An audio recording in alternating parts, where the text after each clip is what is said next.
to Mental Health Momentum, a Silicon Slopes podcast. I'm Dr. David Morgan. I'm a licensed psychologist and the Director of Mental Health Awareness here at Silicon Slopes. And on this podcast, we talk about mental health issues as they relate to businesses and individuals and look for solutions in that area. And I'd like to introduce my guest today on the podcast, Trevor Crump. How are you? Wonderful. Trevor, thank you. Let me tell you a little bit about Trevor. I had to write his bio. I'm going to tell you right now because he says he's not much of a bio writer. So if any of this is wrong, you can correct me in real time. I hate writing bios, so I'm actually very happy. Okay, and you can use this too. You can say, perfect. Yes. Please text that. Yes. Okay, Trevor is an entrepreneur with a bachelor's and master's degrees in strategic communication. He's the co-founder of Bestie Media, which is an e-commerce focused performance marketing agency, the co-founder of Bestie AI, which is an e-commerce post-purchase survey provider, and the co-founder of Lore, or just Lore, Lore Jewelry, which is a women's jewelry brand. He is also the host of the Unstoppable Marketer podcast. So you're used to sitting in this chair. Yeah. It's nice to be interviewed rather than to be doing the interviewing. No kidding. Yeah. So, okay, any of that false information? No, okay, that was all good. Okay, yeah. Good. Perfect. Wonderful. Perfect. Well, thank you very, very much for being here. Tell us a little bit about yourself. What do you do? What family, things like that? Yeah. Family. I've been married for 15 years. I have 3 kids, 11, 9, and 6. So boys you're in and the girls. thick of it. Yeah, in the thick of it. School and sports. Yep. Seems like we have something going on every single night, which is just utter madness. But I wouldn't have it any other way, if that makes sense. Been an entrepreneur since 2016 is where I had my first spat in entrepreneurship. Never ever actually wanted to be an entrepreneur. I thought about it a ton, but every time I thought about doing something, I never wanted that responsibility. I hated the idea of being in charge of other people. I don't mind managing other people. I hated their fate relied in my hands. Feeling responsible as a manager that way, for a company, I never felt that way. I Right, felt like right. I was more so helping people, and so never really wanted to do that. But I had a really interesting experience where in 2016, 2017, the company that I was working for here in Utah, and many listeners probably know who this company is, was raided by the FBI, a company called Alliance Health, and overnight, a company that was in the hundreds of millions of dollars had to lay off 50% of their staff within 30 days of this happening. And it shook my entire world I'm somebody who grew up enjoying risk from I loved doing extreme sports and those kinds of things. But when it came to family, professional life, I really wanted security. I valued security over anything, Because it's a great risk, right? I mean, there's much more on the line. Absolutely. Than like losing a baseball game, right? Yeah, exactly. And so but what happened was I had this kind of internal flip where the people who had hired me and employed me potentially were making bad decisions that instigated an FBI raid. That then I watched hundreds of people, not just dozens, hundreds of people get laid off and families just get massacred. And I luckily wasn't one of them, but that thought just stewed with me as I sat with this company probably for another 6 to 12 months. I worked with them until I ended up leaving and starting my own company. But essentially what happened was this kind of flipped, the switch that flipped with me was, oh my gosh, I'm betting on other people to take care of me. The same thing I didn't want to do for other people, I'm putting myself in somebody else's hands. And it ended up where the founders and the people, nothing bad actually happened, but we this is for another story. Sure. You can look it up. It's all over the internet, whatever. It ended up being something that was very false misinformation, but it ruined an entire company. Well, sure, yeah. Ruined an entire company.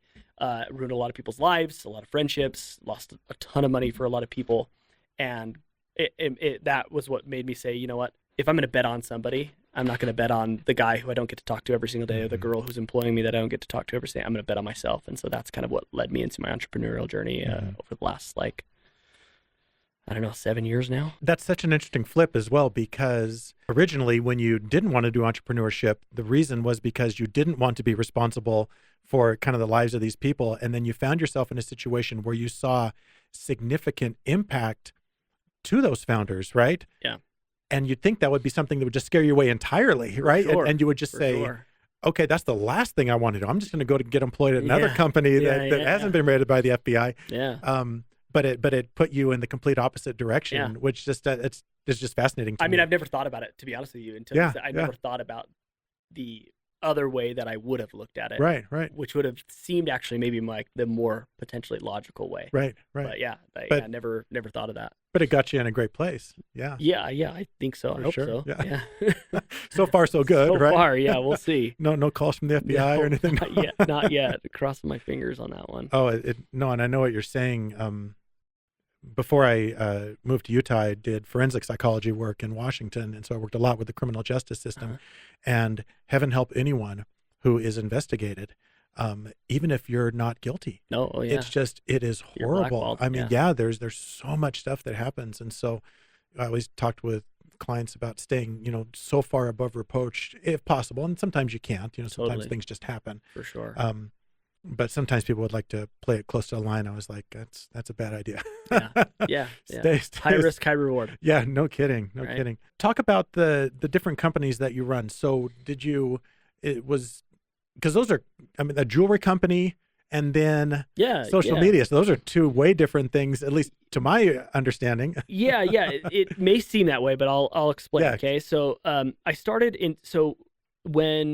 when the FBI raid happened at this company, essentially what happened was I was spending millions and millions of dollars in advertising. I was in charge of all marketing, and I couldn't spend any money. The bank took away all of our credit cards. So, but I'm sitting there, and my boss was like, "Don't leave. We're in Chapter 11 bankruptcy right now, which means you're going to get paid. That's how Chapter 11 works. So don't leave." And I thought, well, I can't do anything. I feel like I'm young. I'm in the prime of my career. I'm trying to climb the corporate ladder. And so I luckily at the time had found somebody who was starting a company, and he knew operations and finance really, really well, but he didn't understand, he didn't have the marketing sales side of things. And so together we started a company called Asher Golf, which is like a golf apparel company.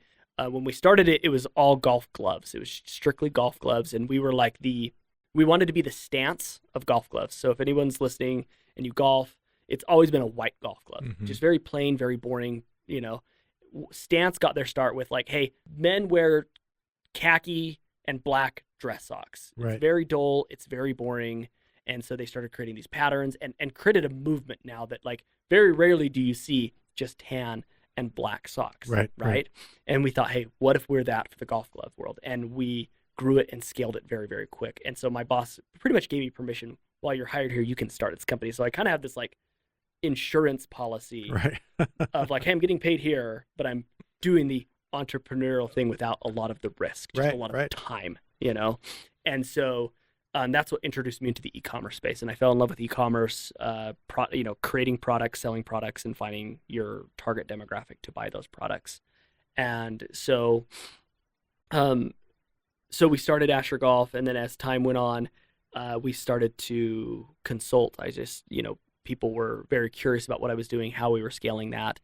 And so my friend and I, who had been working together for a really long time, just started consulting. And so we started consulting e-commerce businesses. And as e-commerce businesses were taking our strategies and advice, they kept saying, well, hey, we need somebody to execute this. Can you execute it for us? And we had, when I say execute in the e-commerce space, how you grow generally is oftentimes you run ads. Right. That's one of the big ways to do that. And so we both had media buying experience. And so we said, hey, well, what if we just start running people's ads? And so we started running their ads, and then we started hiring other people to do it. And then we said, let's take our consulting firm and turn it into a full-scale agency. And so that's where Bestie Media kind of came into place. Was it just stemmed from, we'd build Asher Golf, let's just do all those same things, but for other brands. And so we did it for other brands. And then Bestie AI came because we started to recognize that it was really challenging for brands. E-commerce companies don't really talk to their customers. I got my start in SaaS in the marketing space. And we always talk to our customers. We were constantly surveying them, focus groups. They were coming in. Like, you talk to those SaaS people, talk to their customers all the time, and so they know exactly who they are, what their pain points are. But then when I would consult with somebody and I would say, "Hey, David, who's your client? Who's your customer?" Right. They'd be like, "Oh, it's women between the ages 25 and 50." And right there, I'm like, those are two Right. massively different groups of people, or two or Right, there's three several massively different demographics groups of within people that, there, yeah. and they're women and they live in the United States and their household income is like above $100,000. And I'm like, okay, well, that doesn't really tell me anything. Right. That's you pretty generic. All it tells me is men don't buy from you. But outside of that, I don't know who these women are. And so as we started diving deeper, we found that the only way really e-commerce companies knew about how to speak to their customers was they would, through Instagram, social media comments, they would read those, or through like help desk tickets. But generally help desk tickets were like, "Hey, company XYZ, I'm really mad because you got my order pack wrong," or whatever, Very rarely was, "Hey, my name's Stephanie and I'm a pregnant mom, age 25, who has 2 kids, who lives in Denver," I love skiing. Like, you were never getting that information about people. And so we just got this really wild idea one time to say, hey, what if we started surveying our customers after they made a purchase? We discovered that one of the most popular email, the most opened email and clicked email that a company will ever send is the "thank you, here's your order information" email. Right? So after you bought this mic or that iPad, Apple is going to send you and says, "Hey, David, your order number is 1, 2, 3, 4, 5, 6, 7, 8, 9, 10, da, da, da. It's being sent to this day on this day." Right. You open that almost every 80% time. of the Yeah, time. exactly. I think it has like an 80% open rate. And it had like a 40+% click-through rate because everyone wants to click on that link to make sure they see their tracking information. We said, what if we put an ad in that email and just said, "Hey, get 20% off your next order if you answer these 2 questions or these 3 questions." And we started asking people questions like, "How did you hear about us? How long have you known about us? What brought you to the website today?" And that gave us some attribution modeling. Now we could start saying, "Hey, we're putting all this money into Meta, and everyone's saying they heard about us on Meta. Let's keep spending here." Mm-hmm. Or people aren't saying they're hearing us about a Meta. Should we start spending over in Google? Or TikTok or wherever, So it gave us attribution data. Then we started asking questions like, what motivated you to buy from us? And then all of a sudden we're taking that data and telling our content team, create more content like this. This is what people are saying. They're buying because they're pregnant and they're really sleepy, and this is why they need this product, or something like that, right? I'm explaining this because it seems like they're all very different, but all. I can start to see how they're you know the what same. I mean? Yeah, and then we're like, well, why don't we start our own e-commerce company? Right. So is that the jewelry? And that's the jewelry company, right? Okay. And we just happened to, have an influencer that we knew really, really well, had a good relationship with, and we said, hey, we'll do the marketing, you do the sales over here, and I'll do the finance. I'll learn the finance side of things, and so everyone thinks you're doing way too much, but actually I'm not. They're parallel careers rather than like I'm in healthcare here and then e-commerce here. It's so yeah. That's awesome. Make sense? that makes perfect sense. So basically you have to become a social media expert in marketing now. I mean, you really have to understand all the platforms and stuff. I am curious about your thoughts, especially when you mentioned your children as well, because you have kids that are just coming to the age where social media might become interesting to them. Yeah. Maybe it is already. I don't know if 11. Yeah, my youngest is 20, and so we dealt with all that back then. But personally, I like social media because I think it enables us to connect in ways that we haven't been able to in the past. It does come with liabilities. Yep.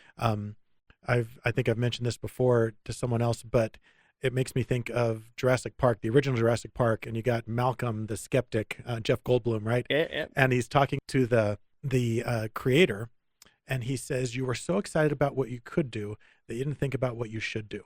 And I wonder if that's a little is what happened with social media, because it came out and there was a lot of money involved, and people said we can give this to everybody, and now we're starting to think maybe everyone shouldn't have this, or maybe there should be some guardrails around this, and that.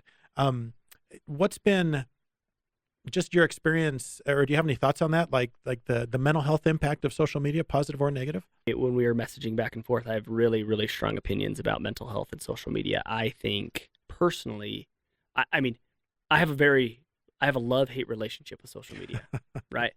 I create content. Pays your bills. Yes, exactly. I create content every single day for my personal account, and I talk to people, and it gets me 50-60% of our business. Yeah. Right. When I'm talking to people, I'm helping them understand how to get more distribution, more views, more eyes on social media. So that's the love part of social media. But the hate part of social media is I feel almost somewhat similar as how I feel about alcohol with social media. And not to get like too polarizing here, but like there's an argument to make that you could say alcohol is the biggest scam on planet Earth because it really doesn't do good for anyone. Right. Nothing, right? And I think you can make almost that same argument for social media. Now, there are awesome ways. Sure. Right? It can connect you to family far away. It can help you get business. It can do all these things, but people aren't equipped to be on social media for long periods of time. Yeah. Yet that's exactly what social media is intended to do. Right. So Instagram and TikTok, these people have come out and said, our goal is to keep you on the platform as long as humanly possible. It's why if you, in your stories, or if you were to link, anytime I put a link in my stories to take somebody, so for my podcast, for example, if you're going to take a clip of this on, and you're like, hey, this is a really cool clip, I want to put it in my stories, and you put a link to the podcast, that story will flop. Because Instagram does not want you They're not going to promote it. Right? They don't want you off of that, right? And so you can't even put a link in your, like in a regular Instagram post, right? Yeah, exactly. For that reason, we want people, people want to. They'll let you put it in something, they'll disappear after 24 hours. But and YouTube Shorts will let you do it but it'll only let you put a link to the YouTube video. Oh, no right? kidding. So it's not going to let you go to an Apple podcast, but to your YouTube podcast. Yes, because it keeps you on platform. Right, in the platform. Yeah, I've read dozens of studies and listened to dozens of podcasts. I had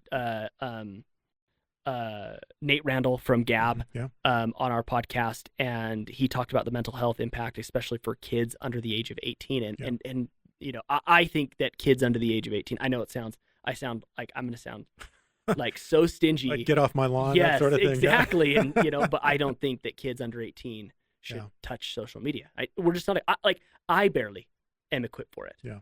I was telling you this in my email back and forth with you, is like, I have been lucky and blessed to not have to deal with, I haven't had to deal with a lot of like mental health, personal issues for me, for whatever reason. I'm just lucky. But what I've recognized is where I deal with mental health for me is more stress levels. And then when I get really stressed, I have a really challenging time of knowing which direction to go. Right. It almost feels like I have all this on my plate. I don't know where to start, so I'm not going to start. Right. That's a lot of the mental health I deal with, which I think is actually pretty common for a lot of people. Sure. Just kind of paralyzed by indecision. Exactly. Yep. I get almost into paralysis. Right. I have recognized that I tend to fall in that realm more when I'm scrolling on social media more. So if I get out of I'm only creating, because there's a difference between creating and consuming. Yeah. If I'm in a creative status, I find that I don't get that anxiety, I don't get that stress, because I'm just in this like creative flow. But when I start to consume more, there's all sorts of things that get invited into my life, primarily comparison. Yeah. Right. Yeah. And I don't think anybody, like, I start comparing myself to other business owners, and I start comparing myself to other content creators, and I can start comparing myself to other dads, and I start comparing myself fitness wise to what these guys are doing. Right. And I'm really into tennis right now. And so when tennis videos pop up, I'm like, oh, my forehand doesn't look that way. Oh, I got it, and all of a sudden I just tumble, and I'm 36 years old. So when I think of my 11-year-old on it, or when she's going to be 16, and when she's going to, I'm like, how do I create an environment to make you not need to be there? Yeah. I'm so wildly passionate about it. And same thing, like, I get adults who are like, I'm so stressed, I'm so anxious. And I'm like, show me how much time you're on social media. Yeah. Like, take 7 days and don't do it and see what happens. My wife has gone 7 years without being on social media because she used to get super, super anxious. And she just said one day, like, I'm going to just pull off of it and see what happens. She's like, you can be my surrogate. You can tell me what's going on in the world. And she's never been happier the last 7 years of her life. And she'll never go back. Right. You know? And she's a grown adult. Exactly. It's social media is amazing, but it's so dangerous. Yeah. I totally agree. And I think that you're talking about not being ready for it. And, our brains don't even fully develop till we're about 25 years old. That's when like the finishing touches are finally put on our brains. And even then, I mean, I tell my wife all the time, I said, I have a lot of compassion for 15-year-olds acting like 15-year-olds. I have less compassion for 45-year-olds acting like 15-year-olds. For sure. But people get stuck in that, you Yeah. know, you see people that react that way. I see parents interacting with kids sometimes in ways that I'm like, man, there's, I don't know. It's a whole nother topic, but the point is we can be, even with fully developed brains, 35, 45, 55 years old and still inequipped to deal with the types of stressors that social media can present 100%. to us. Yeah. And so, I think the next 10 years are going to be fascinating in this because there is considerable pushback now. And so I think these social media companies, they're actually starting to respond already. I've already seen things like for Instagram teen accounts. That's a new thing that I hadn't seen before. Obviously, they want to continue to get as much pie as they can, as big a slice of the pie as they can. But they're also recognizing that they can't just keep doing business as usual, because I think it is causing problems. I don't know whose fault it is, but it's just one of those things that we've fallen into, right? For sure. So I love that. Well, let's talk about your own mental health then, just in terms of that stress, because being an entrepreneur can be stressful. Yeah. And a lot of people listening to this podcast are going to be entrepreneurs. They're going to be where you were 10 years ago, just starting businesses. What do you do for yourself? Do you have things you do for self-care? Or? What I've learned, I think the biggest thing, and I struggled with this for the first 2 years like not just my mental health, but my physical health got really bad my first 2 years of entrepreneurship because I overworked myself. So I got sick a lot. And I made my entrepreneurial journey or the thing that I determined if I was being successful or not. Okay. And the problem with that, especially in the early stages, is no one's successful. Right. And so you start to deem yourself as unsuccessful. I'm not making as much money, or I'm not making any. I mean, a lot of people don't make money for a couple of years, or 5 years, right? But exactly. it may be more Longer than that, yeah. And so I think one of the biggest things that I have learned is that you need to, if you plan to start any sort of business, or you have started that business and you haven't figured this piece out, hopefully you can fast forward and skip some heartache in life, which is you need to have 1 to 2 things that deem yourself successful. And I shouldn't even say successful, but give you the power to feel like you're happy, right, and you're experiencing joy. And so I generally say that there are about 3 things that can do that for you. I think faith is really big. So whatever that faith is, right, that is powerful enough for you to lean on and say, okay, if I'm failing over here, I'm not failing here. Right, I'm succeeding. And I'm still over here. I'm still a good person because I'm trying to do these things. Right. Okay, so I think faith is number 1, a huge one, and I think the second one is family. And family or relationships. So you might not be married, you may not have kids, but you have relationships. Sure. You have parents, siblings, maybe you don't, maybe it's just friends. So relationships, I think that's something. So faith, family, they need to always be a priority. And I think the third one is physical health. There's just a lot that you can just own up to your own physical health. You can eat the right way, you can eat the wrong way, you can exercise, you don't have to exercise, those kinds of things. So I think that 2 of those 3 things always need to sit above your entrepreneurial journey. If at the moment your entrepreneurial journey goes above 2 of those 3 things, it's nearly impossible to be truly happy. Right.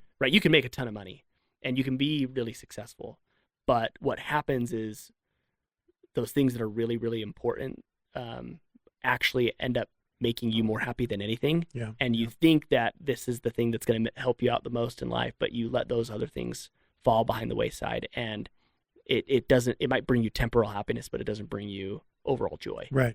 And so that's a huge thing that I learned. I did not learn that my first 2 years. I remember I put my family on the back burner because I thought, oh, they should understand. Right. My wife should know. She doesn't need to spend as much time with me because she should know what I'm trying to do.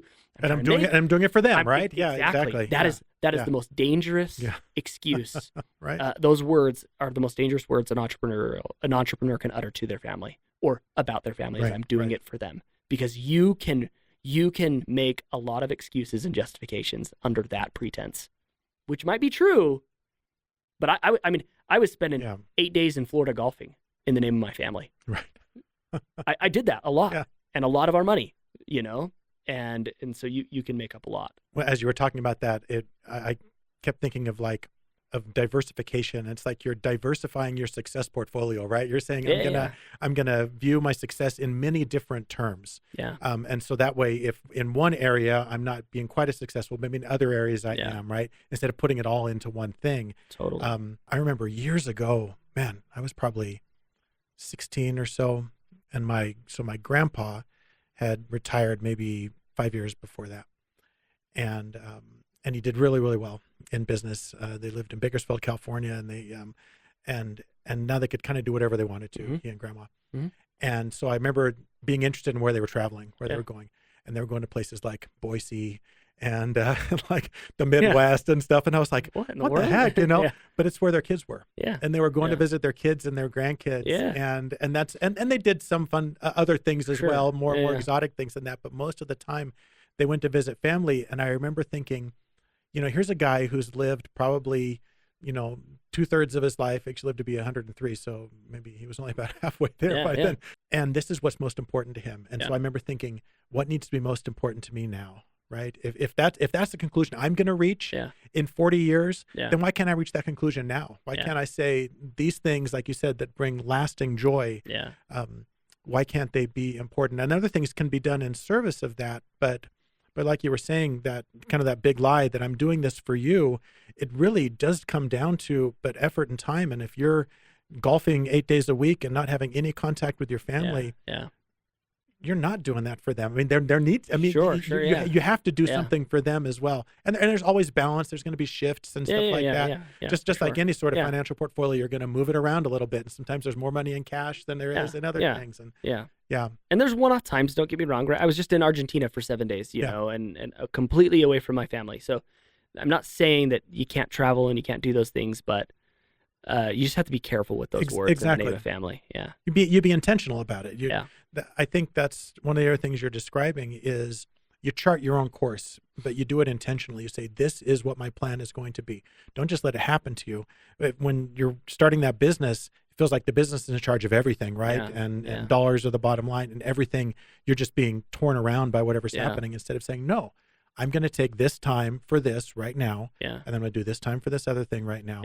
And I think that will help people get a little more balanced and centered, which in the long run is going to be more helpful in your entrepreneurial journey, right? Because then you have better self-confidence and better emotional resilience to be able to handle the stuff that comes at you, instead of just running your tank to empty every day and then for sure. Being blindsided by something. So. Yeah, I think something you said, like when you plan that way, I think of like when you plan physically and outwardly, that helps you compartmentalize inwardly. And compartmentalizing has been something that's been very luckily easy for me to do, which is really, really helpful. Like if you can compartmentalize your life, it's going to be a lot easier to be an entrepreneur, because what you'll find is entrepreneurship just never turns off. Right. Right. When I'm working my 9 to 5, I leave that office, and whether that job gets done or whether the company makes the money, it's not my fault. Right. But when I step out of my office, I'm thinking about the financial reports. I'm thinking about tax season. I'm thinking about this podcast. You know what I mean? And you can never turn it off. And so if you can't make a plan to say, okay, when 6 o'clock hits, my phone stays in my office or in my room, because that's when my kids and I are going to eat dinner. I don't talk about, so I try to do things where like after like 8 o'clock, I don't and won't talk about work with my wife. I just won't do it. Because if I do, it'll be I won't be able to sleep well. Exactly. And the same thing. It's like if I'm eating dinner, my phone's never with me, So there's these little plans that you have to make as an entrepreneur that seem like almost too much and almost like you're being like way too type A, but you kind of have to. I think you do. Or else it's really, really challenging to shut off. That was another thing for the first couple of years. I just didn't do that very well. And up until probably like 3 years ago, I stopped talking about business with my wife, because I used to think actually during those, or I used to stop talking business at 8 o'clock, because I used to actually think that time was the best time for me to think, because my kids were in bed and you hop in a shower or something like that. And there's something like when you get in the shower, like all the ideas come, and so like sometimes I would just like almost like wait for that like shower, like, oh, I'm gonna have some really good ideas. But now I'm like, no, like I can think about anything else but that. And it's helped me a ton. I sleep well, and which is super critical to entrepreneurship as well as getting good sleep. So that's awesome. Trevor, thank you so much for your insight. I think that's going to be very valuable to people who are getting started. And I appreciate having talked with you today. Yeah, thank you for having me on. I appreciate it. Thanks everyone for listening. Remember to join us for future podcasts where together we will learn to increase our mental health momentum.